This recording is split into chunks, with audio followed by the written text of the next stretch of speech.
If you're watching at home and you're a SoaR fan, most of their early matchups were very difficult. They've already played Eager, they've already played Luminosity, so their schedule for the rest of the split is pretty favorable. They probably can't get to those top 2 spots, but SoaR could definitely shoot up in those rankings pretty quickly, and if they're able to get a 2-0 here up against Flashpoint, that'll do a lot to help alleviate those early struggles and get them a quick 3 points. Let's get into picks and bans here in Game 2. SoaR with the first pick this time around. I don't think, I'd be pretty surprised if we saw the Morrigan for the 3rd time today.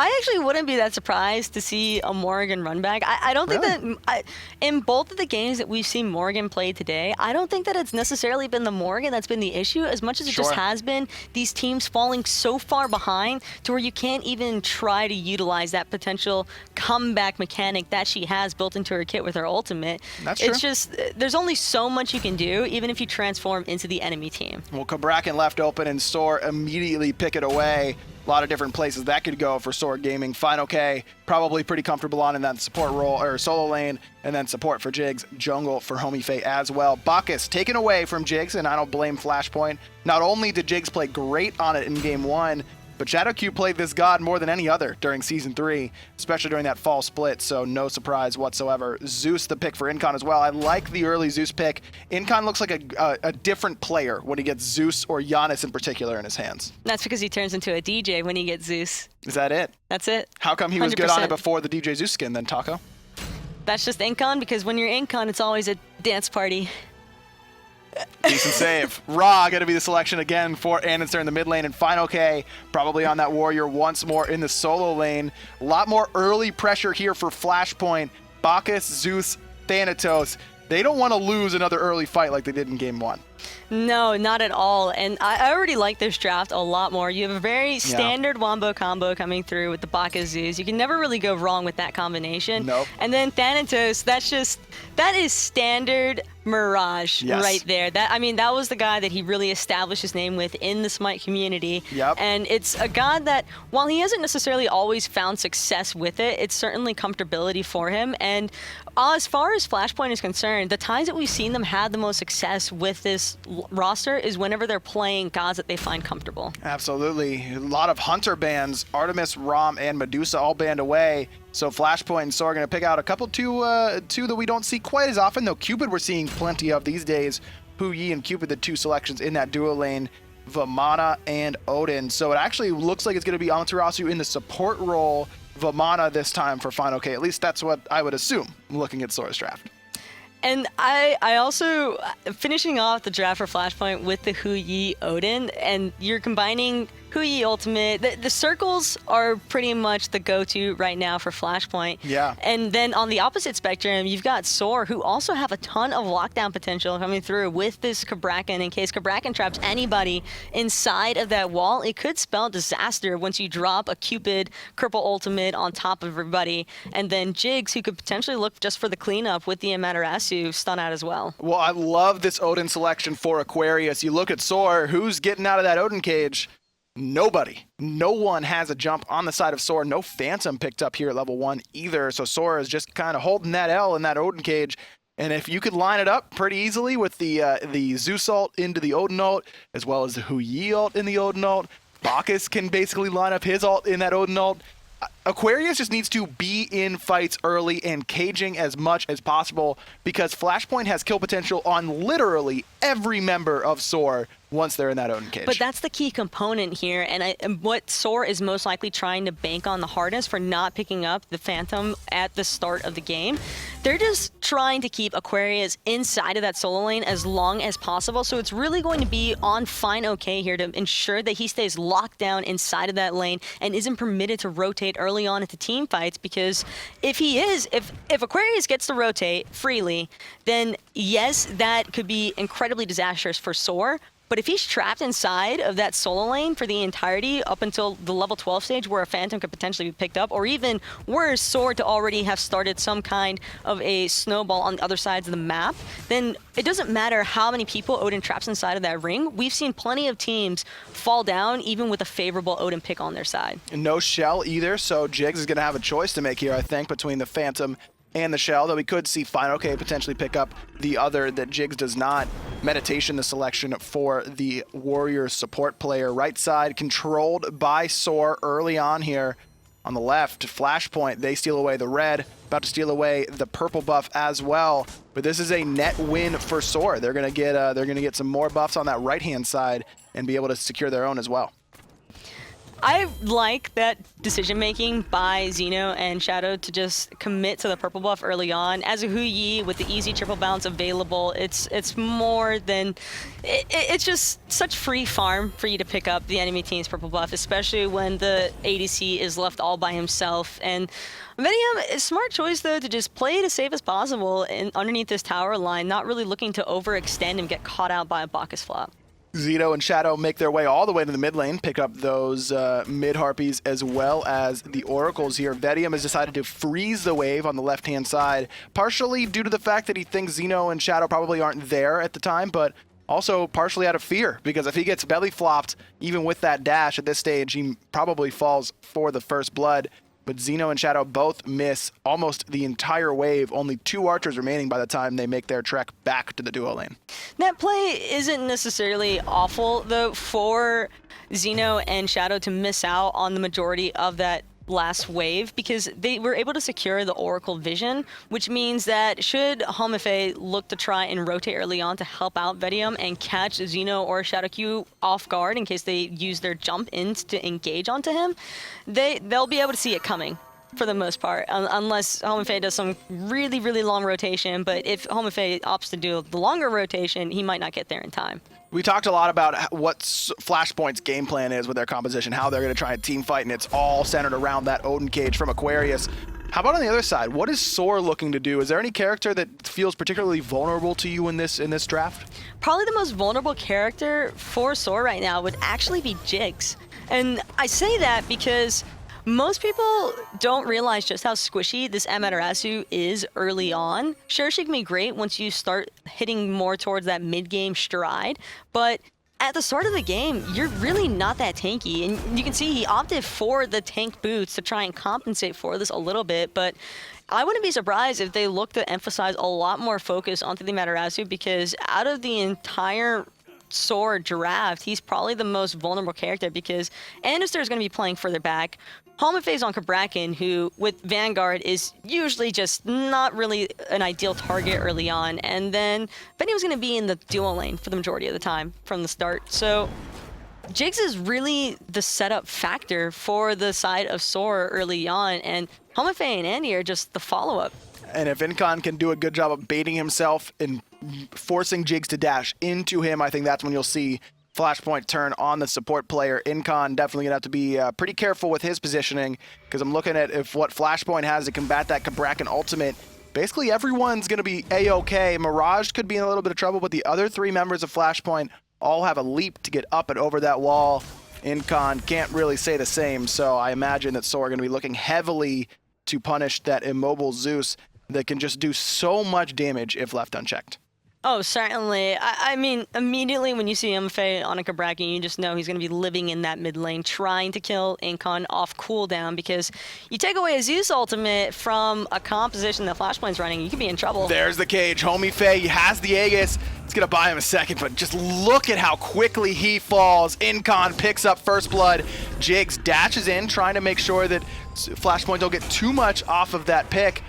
Gonna have to be careful though, taking quite a bit of damage, but the Death Scythe just misses. Aquarius jumps underneath that tier 2 tower, but the meditation from Shadowq is good. Here comes Mirage up into the sky. fineokay teleported in as well. Just not enough damage to pick anyone up there. 1 for 0, Flashpoint. Get that first blood, and what do you know, Taco? It was all centered around the Odin cage. I never said that Odin cage wasn't going to work. No, I'm just saying SoaR has potential to fight around it. Absolutely, just not when Homiefe all alone. Not when he's cage. by himself. And I also really like that play by Mirage, not opting to dive into the T2 tower immediately. Even though Jigz' cooldown most likely wasn't up by then, it's still just a safer play overall to not trade out early 1v1, especially when your team just found an advantage and was able to clear out the enemy's solo lane side. Not quite 1,000 gold in the lead. lead for Flashpoint. Aquarius gonna meet everyone from SoaR, and by everyone I just mean Homiefe, but he doesn't have damage to compensate, make it feel like everyone's there. Return kill early on here for SoaR, onto the man who made it happen for Flashpoint. fineokay picks that up. It's crazy because it's like he died inside of that cage. Aggro. That's so weird. If only he had follow-up with the numerous amount of circles that Flashpoint have drafted around him. That's just Homiefe making it happen on the Cabrakan. So comfortable on this god. Really, every jungler needs to be at this stage with how prevalent Cabrakan has been in the meta since Season 4 really debuted the early mark of the Vanguard. It just, I mean, what are we seeing Cabrakan for early on in Season 4? Like, why are so many teams picking him up? It's just that level 1 fight and engage. And speaking of fight and engage, it looks like Homiefe could be falling down again, but he might be able to get out. Hits 3 with a stun. Mirage up into that hovering death. Homie running for his life. Not going to be able to get away, but a great slow from fineokay. Turns it around. Now Mirage forced to run away from the minions. fineokay, great slow there. Saves the life of his new jungler. That's the peel and kind of potential you really want to see coming out of fineokay. And andinster actually making a big debut from that jungle, forcing the meditation to come out on the side of Flashpoint. Man, that was an excellently placed raw snipe. He has been feeling himself today with that. But a better meditation from Shadowq. Make sure that Mirage stays alive for the time being. Still 1-to-1 in kills just before the 8-minute mark. Flashpoint got the first blood, but has been able to keep the lead that got them right around an even game right now. The good news for SoaR is that Vetium has now alleviated some of this pressure on this left-hand side. He's really been able to start to free farm, been able to grab his own red buff, and really not worry so much about the pressure that XenoTronics is putting onto him. And this is just another standard Hunter matchup that could really go either way. Hui doesn't have the CC immunity available to him, like we see so many Hunters that like to do the on her, for instance, into the Cupid because he's got the CC ultimate, but it looks like SoaR have another plan in store. Gold Fury about right around her half HP, but Vetium, it was all a bait. They're looking for Shadowq, and he easily cleans up the support player. Vetium on the board with his first kill. Gold Fury didn't heal all the way up, but there's a sustain from andinster. Locked in the cage is Jigz and Vetium. Jigz gonna fall to the hand of Incon, but Homiefe is doing a great job on the backside, controlling 4 members of Flashpoint. fineokay there as well. 1 for the new solo laner. 2 for the new solo laner with the stomp down as well. fineokay having an excellent debut to the SPL. SoaR returned 2-to-1. And now the Gold Fury could be looked at, but with andinster a little bit low on mana without the ultimate, SoaR looked like they want to just get back to farming. SoaR don't really need to go back to the Gold Fury after an engagement like that. They won the team fight, they won the lane pressures, they might as well just continue their farm and try and snowball this as much as possible. And fineokay, there is probably no worse feeling as someone who's trying to escape and is barely out last tick of your health, and then you just get Goomba stomped by Vamana. You just hear that noise as he grows up. I don't know what he like sounds like now after the remodel, but I just think of that like little baby noise as he's getting back up into that ultimate, and then you just know it's just a matter of time. About to get stomped down. Speaking of a matter of time, Flashpoint don't have much more time to really utilize their early game advantages to try and ensure that SoaR don't find themselves in a favorable position like they did in game number 1, because if I had to look at these drafts purely from who is favored at like what stage of the game, I would definitely say that SoaR's draft is heavily favored towards that mid to late game stage, despite unless Flashpoint, of course, get off an incredible Odin cage, but placing so much pressure onto Aquarius, again, having to just ensure that his rings are perfect every time, because in that last fight, we actually saw the Odin ring go down a bit early because of the Gold Fury knocking it over. Yeah, and that allowed Vetium to escape and make sure he was going to be okay. A little bit unfortunate there for the solo laner. Nice double bounce out of XenoTronics, though Vetium going to be able to heal up. Homiefe graciously allows him to pick up his own hearts. A little bit surprised to see this Devourer's Gauntlet build onto Cupid, though. We've seen quite a bit of Cupid, like I mentioned, but it's always been with the Transcendence. Mirage. Oh, I thought he was out, but andinster says, no way, Jose, with the snipe all the way from the mid-harpies. Can't lock yourself in position for that long. Speaking of which, XenoTronics locked in position for too long, courtesy of the ultimate from Homiefe and Vetium combined to knock down the Hunter for Flashpoint. 2 kills on opposite ends of the map. SoaR starting to get pretty comfortable here in game 2. And that just relays back to that initial point I made earlier with the Hunter matchup of Cupid versus Huyi. Huyi not having that CC immune ult. Anytime his beads are down and Vetium knows it, we can probably expect to see that Cupid ultimate come landing down on top of him every time. There's the flop in from Shadowq. Aquarius is here and finds multiple with the ring, but again, the Gold Fury knocks it down. Homiefe trying to juke around, can't get out of that damage from Incon. Shadowq trying to escape, but Vetium makes sure he pays for that initiation. Mirage is here, finds the Death Sight and the Goomba Stomp onto Vetium. Aquarius picks up his first kill. 2-1. Flashpoint comes out on top in that engagement. Very strong counterplay engagement by Flashpoint in a situation that could have definitely gone really against them, considering that Gold Fury. I think it's actually SoaR's paying that guy off right now to be knocking down these Odin rings. I saw Jigz hand the Gold Fury like 200 gems. I heard the Gold Fury wanted a voice pack, and Jigz just like, can we get Coop in here? We'll get around to it. But anyways, right now, SoaR is still a little bit in the lead, despite the good synergy between Flashpoint's draft. And that's is that intentional from SoaR to continue to pull the Gold Fury and make sure that it's knocking down these Odin cages? I think it's one of those circumstances where they might be starting to realize it at this point in time. Yeah. If they just keep bringing her towards us, they can't lock us down by the Incon ultimate with the Odin ring. And I mean, whether or not it's intentional, it's still incredibly well played to Flashpoint to just continue fighting around that and actually coming out on top in that last trade with the 2-for-1. Yeah. Really well played by Mirage. Great synergy between him and Aquarius, where even though he wasn't landing on a target that was in executable range, they still had the Odin Bird Bomb damage falling through onto Vetium, and with his dash being down as a Cupid, that's probably one of the worst positions you could be in is in the jungle. Not able to get away from the damage from Mirage. Homiefe falling early on in that fight, also a big factor for why Flashpoint able to take it pretty convincingly. Saw last time Aquarius finds a great cage that is also broken by the Gold Fury, but Homiefe is able to control 3 or 4 members of Flashpoint on the back end. That time around, Homie the first to fall, so obviously not able to control anybody from the grave. 7-4 right now. SoaR still in the lead in kills and in gold, right around 2,000 gold in the lead, or excuse me, right underneath 2,000 gold, 1,800 for the blue squad. Looking to find an important 3 points here. They got their first points of the season in game 1, but there's a big difference between being tied for 7th place with 3 points with Flashpoint, which is what SoaR looks to do, or just having 1 point. It would really hurt their chances at finding a decent seed moving forward. And another important aspect too, when we're talking about Homiefe here, and you're looking at the draft of SoaR, yes, this is a great draft for the mid to late game stage, but majority of the early game damage and potential they do have is coming out from the Cabrakan. Jigz, a beautiful flop there from Shadowq, locks Jigz in the cage. No objective to get you out of this one, buddy. There's the heavens. They're raving for Mirage as he finds the execute. Jigz, a clean pick there from Flashpoint. They did invest a good amount of damage and ultimates to find that kill. SoaR do have the sustain from the Ra in the mid lane, but just nothing they want to take on the map at this stage.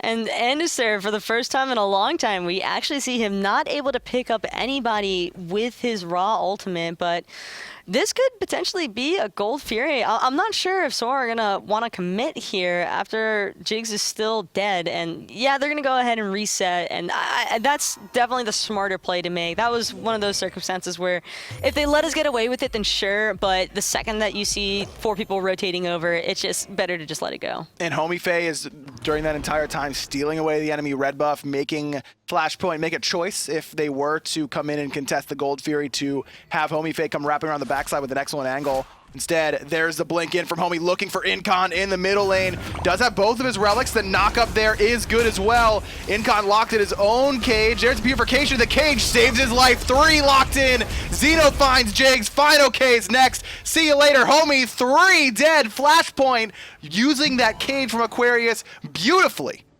And that's exactly what you want to see from Aquarius every time on this Odin. Just the more you trap inside of that cage, the worse that it's going to be for SoaR. And they do have a Phantom available now. fineokay actually just, I don't think he was able to find it in that last engagement, but now with the Phantom available on the side of SoaR, they're certainly going to be looking to bait out these fights a little bit more in their favor, because if they can force out Aquarius' cage, that's a ton of the lockdown potential for the side of Flashpoint just gone. And surviving that Odin ring, that could potentially spell a massive wipe for Flashpoint. That's been the game plan all along for Flashpoint. Use Aquarius' Odin cage. The 2 fights that SoaR has won because the Gold Fury knocks down the Odin cage. Every fight that Aquarius has been able to use that cage in a jungle scenario or in the lane, it's resulted in some kills basically for Flashpoint, who are now in the lead, not only in kills, but in gold as well, up right around 1,000 gold, really turning it around. And you were talking about how you needed to see Flashpoint start to take the lead with the composition they've drafted, and I think that that's exactly what they're starting to do. Small gold lead, not really one to boast about or anything like that at this point in time, but that's not really the important aspect of this game. For the composition that Flashpoint are running, it's predominantly based entirely around how many picks they're able to secure in these fights, because really all that they need is even just like 1 or 2 strong picks off the side of SoaR, because taking away any of the members from SoaR significantly impacts SoaR's draft, in that if you kill Homiefe, they lose a lot of damage and potential setup for andinster and Vetium. If you kill fineokay, there goes the front line. Jigz, there goes the front line. And then, of course, killing Vetium himself, I mean, where's your damage going to be coming from? Portal Demon started up here by Flashpoint, getting pretty low. fineokay knows this is happening. Gonna try and steal it away. Detonate wasn't able to secure it, and fineokay is with the 2. The jungler turned solo laner is here, and now Homiefe comes out of the portal, stuns Mirage, and andinster snipes him as well. Homie picks it up. fineokay gets it all started and able to secure it for SoaR. fineokay uses that Phantom, gets everyone out of the cage. Incon the next to fall. Aquarius in the middle of everybody. Trying to get away is Flashpoint. But what a play from the new solo laner for SoaR. That was incredible. Homie just running through that portal and just completely destroying Mirage's life, setting up andinster. That was great. Aquarius uses the jump right as multiple members of SoaR come through that portal. Does have that blink away, but he's going to have that jump up soon. There it is. Still gets hit by that heart bomb. Vetium still trying to chase it out, but Aquarius has so much CDR and just so much HP, able to jump away, no problem whatsoever. That was a very Kool-Aid Man-esque moment from Homiefe. He just comes screaming through the portal, like breaks down the wall. It's perfect. Oh man, and I mean, finds a stun. andinster with the snipe. Oh yeah. That's what it is, dude. That was also a perfect engagement by fineokay as well, recognizing that Aquarius had used his jump in, because even though Aquarius escaped with his life, he still had to expend his blink in order to get away safely. And so with that being eliminated and around the same cooldown as the Phantom on the side of fineokay, that just means that it'll be a little bit difficult. It'll be much more difficult for him to try and engage this Odin ring. Aquarius is forced to use the cage defensively. That's a bad look for Flashpoint. And then Andy again with the snipe. He's on fire right now on this Raw. Shadowq can't jump away thanks to the Fields of Love. Andy picks up the double kill. SoaR with their 11 kills, just looking so clean. And all it takes is Flashpoint's in the lead. They've done what their composition wants to do. They're like, okay, we can start to take these fights. And then a botched secure on the Portal Demon. fineokay steals it away, and SoaR just riding that momentum wave. SoaR is certainly a team that you don't want to give even the slightest bit of momentum to, and especially if I'm Flashpoint and I see andinster at any point in time right now, they have got to be panicking when they don't see the Raw on the map, because these snipes by Andy they're nuts. Honestly, like I don't know how many lines of G Fuel he snorted today, but he's just absolutely insane right now. Aquarius forced to teleport to the tier 2 tower, just trying to fend it, though it is 1 HP. Basically, anyone who wants to go over there and smack it will earn 1,500 gold for SoaR.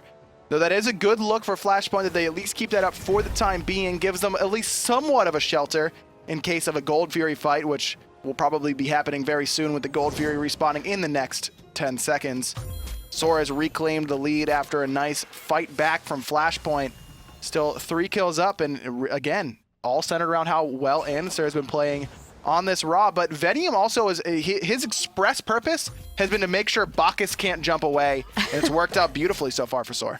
And it looks like Vetium could be potentially just soloing this Gold Fury away, and that's the advantage of going Devils on Cupid. And you mentioned it earlier about how we're typically accustomed to seeing the Transcendence on these Cupid picks, but we've seen it happen a couple of times now. Oceans in particular prefers to go the Devourer's Gauntlets onto this Cupid, and it's because of ever since he was re-kitted to where his 3 got changed, and now putting points into his dash actually increases his attack speed as well, which in my personal opinion also favors Cupid to just opt for the Devourer's Gauntlets. And when he's facing off against a Hui that decided to go for the Transcendence build as well, I think overall that gives him such a better advantage in this matchup, especially when he has a heal in his kit as well. I would argue the opposite though, with the fact that with that, it's in that same change, his 2 no longer consumes the passive stack, so you can use the 2 when your passive is full, get a bigger burst heal, that it kind of opens the door for you to go for Transcendence and really make use of Cupid's fantastic scaling on both Heart Bomb and Fields of Love. But when you have an attack speed steroid and you're facing off against a hunter who lacks one in his kit, attack speed steroids is always going to favor the guy with Devourer's Gauntlets and Lifesteal, and that's exactly what Cupid does against Hui, and that's another reason why it makes the matchup so difficult for a hunter without CC in his kit. Certainly works out so far for SoaR. They knock down that tier 2 tower, but there's the blink in from Aquarius. He finds the cage. There's a Hui on top as well. andinster can't find the stun that time, but Jigz is doing a great job controlling everybody from Flashpoint in the back. Here's the sustain coming out, and there's Vetium's job, making sure no one can jump away. Mirage can't find the execute. fineokay a little bit too far forward, but is able to big baby waddle his way right out of danger. So the rest of SoaR still thinking about engaging, but it's going to take him a minute unless Homiefe blinks forward, trying to find the stun. Cannot quite find it. But again, this favors SoaR, not only because of the sustain from andinster, but from Vetium as well. People really undervalue that heart heal. Not to mention that SoaR's composition, their draft doesn't rely as heavily around their ultimates as Flashpoint's does. So with every single ultimate being off the table for both teams, SoaR still has a ton of kill potential onto Flashpoint. But the same can't be said for Flashpoint because everything that they do relies entirely around their wombo combos, and if those aren't available, what are you left with, really? That's a great point. Homiefe is on this Cabrakan, one of those characters that can make your team always have kill potential, even without an ultimate. So SoaR able to put that sustain to good use, rotate over and secure that portal demon, no problem whatsoever. We saw just how well Homiefe can utilize that.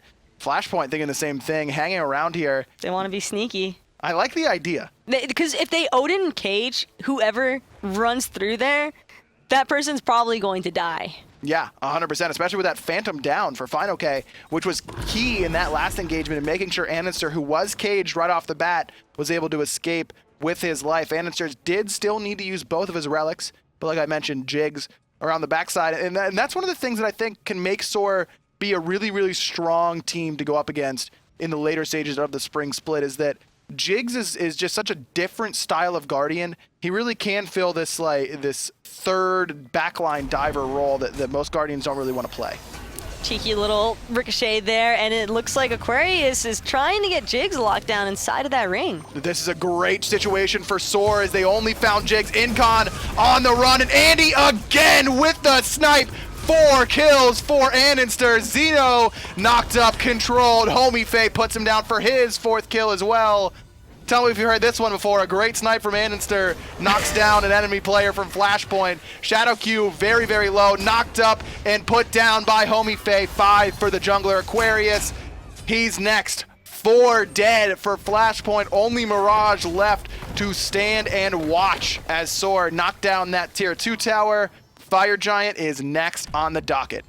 Between the raw heal, the Cupid hearts, the meditation, and just Amaterasu's passive in general, it's just, there is so much sustain on the side of SoaR. It's pretty insane. Like, there's just, if Flashpoint can't find the Odin ring on more than one character. I mean, we saw it. It was just complete and total devastation. It was always one of those moments where Aquarius blinks in, cages Jigz, and then all of Flashpoint go, uh-oh, we only caged Jigz. That means we're screwed. And then they just turn and run, but Jigz is able to find it with that movement speed aura, like you mentioned.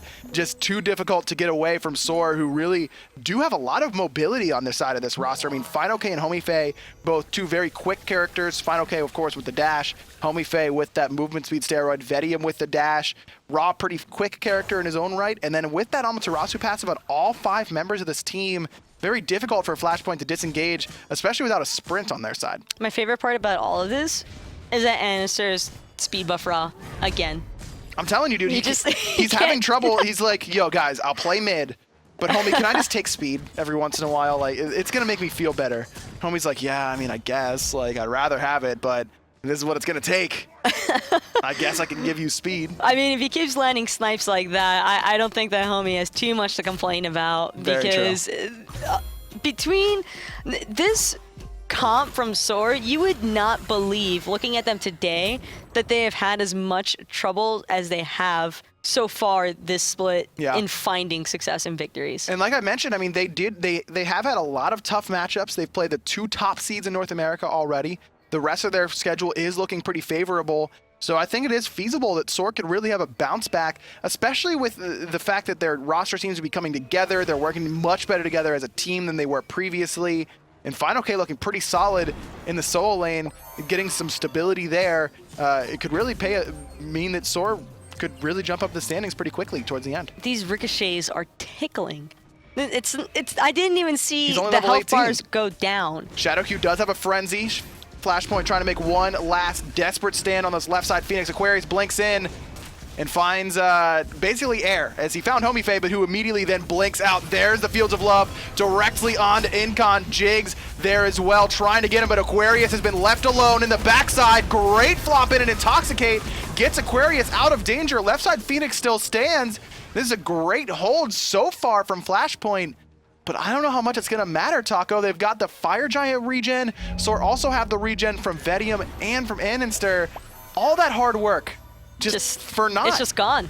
Every single bit of it. There's no way that this Phoenix is left standing by the end of the second engagement. Homiefe still has his ult, locks Mirage in, forced up into the hovering death immediately, but can't quite find the kill. Left side Phoenix falls, middle Phoenix next for SoaR. Again, making use of that solar blessing from Raw. Aquarius almost has his Odin cage. It comes up, but there's not enough damage there. No other ultimates. Plus the Phantom's up, and Homiefe says, I don't care about your ultimate. I'm just going to kill your mid lane. Mirage falls as well. fineokay picks up his 5th kill. SoaR 17-8. They want to get this last Phoenix before they try and end it, though. This is absolutely crushing onto Flashpoint, and there's just no way to combat it. Their draft was so strong against SoaR, but even with the great fights that they had around that Odin cage, it's just all crumbling at this stage in the game, and they just can't combat the sustain and damage on the side of SoaR. Can't combat the snipes from andinster either, as he picks up another kill there onto Shadowq. SoaR with a convincing 2-0 victory, secure not only their first points, but 3 points here today, tying them at 7th place. 7th place with Flashpoint. What an incredibly clean set from SoaR today. And like I mentioned, that is a complete 180 from the SoaR that we've been seeing. And yes, they had difficult matchups, but kudos to these guys for really finding their stride in this game today. And I mean, just excellent gameplay. They killed it. They absolutely did. And this is a sign for brighter days ahead for SoaR. Tom and Toli, can you tell me the answer to this question? I don't know. I'm going to get my sunglasses on because the future just might be bright. They pick up a new solo laner in fineokay and things seem fine, okay?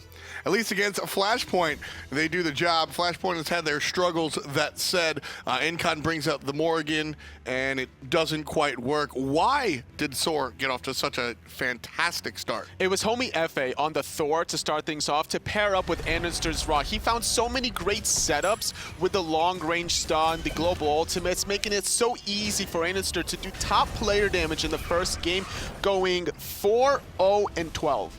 Fantastic stuff here, and this is just, you know, what you expect out of Homiefe. The passing of the torch was made official here when SoaR really came together. I think there was a lot of rumbling saying, hey, Andy was once the absolute end-all, be-all. That was rough for Yeah, Incon. we're not going to talk about that. Yeah, we'll talk about that one later. But Andy was once the end-all, be-all of the jungle, and right here you see his transition in the mid lane certainly working out. And like I said, I think a lot of people were talking, hey, maybe this Homiefe guy might take the reins away from andinster. And rather than actually come to fruition, Andy jumped out to the mid lane and let Homiefe really take over the range. And Homiefe and Jigz did a lot of the heavy lifting. Honestly, here. everyone on the team did so much damage in that team fight. Jigz specifically, he was above everyone on the player damage chart except for XenoTronics in that game. That's how you can tell one team is so far ahead whenever the enemy support is just out damaging your carries. With that said, I mean, you got to look at what Jigz is playing. He's on that Bacchus. He certainly, that's his entire job, is to really bring that damage. And you can see that damage wind up right here on the player charts. Just total domination coming out from SoaR, both in game number 1 and game number 2. So things certainly worked out in their favor. Absolutely. Just control, I think, is the gimmick right there. And one of the new players for SoaR, like we said, a lot of the 4 other players really just did what they were supposed to. This team saw some struggles early on, mainly noted because they didn't have anybody in the short lane. Now they've got fineokay. This player has routinely played at the high levels of the he's at that cusp right underneath that level of professional play. We've seen him in the Challenger Cup, now the Challenger Circuit, and we've seen him successfully play out in things like the Combine, etc. How did you feel about fineokay in the solo lane? I think he did a great job. Transitioning from the jungle position to the solo is always an interesting task for a player's mindset, especially in a team such as SoaR Gaming that has veterans such as Jigz, Vetium, andinster. These players are not players that it's going to be very easy to necessarily do good in terms of expectations, right? So you have a lot of standards to meet. Exactly. There are a couple of players in the scene that, you know, if I'm a new player coming in, I might want to play, you know, next to somebody like an Incon or next to somebody like a Barracuda, right? Very, very soft and fluffy. andinster, Jigz, Vetium, historically not so soft and fluffy. They want to win, and they want to win now. Next to Homiefe, certainly a team that I think has those expectations, like you said. And fineokay seemed to do rather well. Oh, yeah. Both games in the solo lane. Vamana is sort of his go-to character if you're aware of his gameplay, and seeing him play the baby in game number 2 was a lot of fun. He always penetrates that backline very easily, and Homiefe did the same thing in game number 2 as game number 1, just doing a great job going into that backline, this time playing the Guardian Cabrakan. He was all over the map, setting up a lot of these plays, catching people out of position, even in lane or the jungle. Yeah, it's very fun watching Homiefe be able to sort of swap mentalities from game 1 to game number 2 here. Like you said, playing the Guardian, I think that's something that some of our other junglers in North America don't have control over. Either they're going to be this tanky option style jungler, or they're going to be the assassin style jungler. You're going to see Thanatos game 1 and Cabrakan game 2 when it comes to Homiefe, and having that sort of option and having that wiggle room on your situation when it comes to composition is a very powerful tool. It doesn't matter what god you're playing, as long as you're pairing up and setting up andinster for snipes like that, it doesn't matter at the end of the day. Game number 1, it was 11,000 healing. Game number 2, extending that to 20k. Big numbers right there. Also, the damage mitigated, I think, tells a lot of the tale right there. 122,000 damage mitigated, a stat that we don't normally look too closely at. But when there's a 50,000 damage differential right there between the two teams, then you got to start to think of where was the damage from Flashpoint actually going. Well, the problem was, when you have a jungler like Cabrakan, he's obviously going to be a little bit tankier in that front line, absorbing a lot of that damage. 50,000 damage meaning nothing is a very, very big deal. Unfortunately for Flashpoint Gaming, fineokay absolutely did something. He makes his Pro League debut here for the guys on SoaR and looks absolutely fantastic. We actually have the young rookie on the line here playing the Vamana in that short lane for game number 2. fineokay, congratulations on your win. How you doing, bud? I'm doing great. Thank you for the congratulations. Those games were really fun, and I'm glad I was able to help my new team get their first W's in the SPL. Yeah, it was really cool seeing you join the big boys squad. Like we said here, sort of ad nauseum, we've watched you on the lower level, and kind of have always seen players like you and a couple of other standout players in the amateur scene, or the semi-pro scene, if you will, stand out and just sort of wait to make your jump. Here now in the SPL, what's the biggest difference you can tell me playing for SoaR here in the SPL versus your previous teams in the lower circuits? I think the biggest difference is that I'm now for the 100% playing to win the game. Before, there was an aspect of just playing to prove myself because I wanted to get to the next level, right? So now it's just doing whatever it takes to help my teammates win the game and now that I'm in the next level, that's all I got to worry about. You sort of done the proving of the point, and now you're here to actually deliver it. And Exactly. I think we actually got to see that. So some fans at home really only watch the SPL. I mentioned before that Vamana is one of your go-to selections. What can we expect from you, without giving too much away, what can we expect from you in the future? What's your play style like? Tell the fans at home what to expect from fineokay in the future. I like playing aggressive gods, but I can always pull out those guardians that are, they have to be a little, I guess, play it a little slow early, but I don't want to give anything away, or anything, but I like warriors and guardians for the most part, but that's just solo lane. So tell me, what's the easier or the harder transition for you? Going from jungle to solo, or going from the Challenger Cup to teaming up with SoaR members here in the SPL? Well, I was originally a solo laner, so it's pretty easy to transition back into it, but playing with these new teammates, they're amazing, and they're actually really good with playing with new players. They, help you out and like try and, recommend things and, tell you if you're doing something wrong, which is good because I need to improve. I have things to improve on to, hopefully be one of the best solo laners in the SPL. So that's what we're kind of working on right now. That's the goal, right? Yeah, of course. Absolutely, man. Now, before I said, players like Barracuda might be a little bit nicer, and I painted the guys on SoaR as maybe being a little bit heavy-handed. What's that dynamic actually like behind the scenes? Are they helpful in, how helpful are they, and how so? Well, they're definitely very helpful, and, I wouldn't say they're less helpful than like a person like Barracuda, but for me personally and just my personality, I'm fine with people being straight up with me and like tell me what I need to work on, what I need to fix, because all I want to do is get better, and I don't care if they're giving it to me in a harsh way, Exactly. It's all about the results, and you certainly achieved them here in this set, bringing you and your new team to their first victories in the SPL. Now, before we let you go, is there anything else you'd like to say to the fans at home or otherwise? Shoutouts to not using actives in Vamana, and shoutouts to SoaR Gaming and my new team, and they're awesome. Fantastic. Thank you very much. That is the new solo laner, fineokay, for SoaR Gaming. Last week, unfortunately, the squad had to forgo and forfeit their matches thanks to their solo laner, Benji, splitting at the absolute last minute. So now they come through with a new solo laner with a vengeance and actually look, honestly, Toli, pretty damn good. There are a couple of players in that realm. If you don't get a chance to watch the Challenger circuit at home, you should give it a shot. We've changed things up. If you haven't caught any of the details, we have our Pro League still, but the Challenger circuit right underneath it is sort of a minor league in and of itself, with the open bracket tournament being even below that. So the teams do have a chance to really solidify themselves, and you can follow the players like fineokay and some of the other players that are staples of that world that hopefully make the jump to our Pro League. We'll take a look at a snapshot of the league to see how these teams have done based on their performances today and where they wind up. Team Eager at the top now, separating themselves by 1 point away from LG with a fantastic performance today. Flashpoint, however, are going to join SoaR on the bottom down there with only 3. Yeah, finding these 3 points off of Flashpoint is a big victory for SoaR Gaming because it also gives them that tiebreaker ahead of them. Exactly. As far as our day-to-day, we've gone through 3 out of our 4 matches, and of course our final match will be our game of the week, our Thursday night Smite. Thursday night Smite. You heard the promo. It's Energy versus Team Dignitas. We'll see how these guys battle it out and who winds up on top, and if anybody finds the solo kill. We'll be right back after these messages with that game. Stay tuned for some more SPL.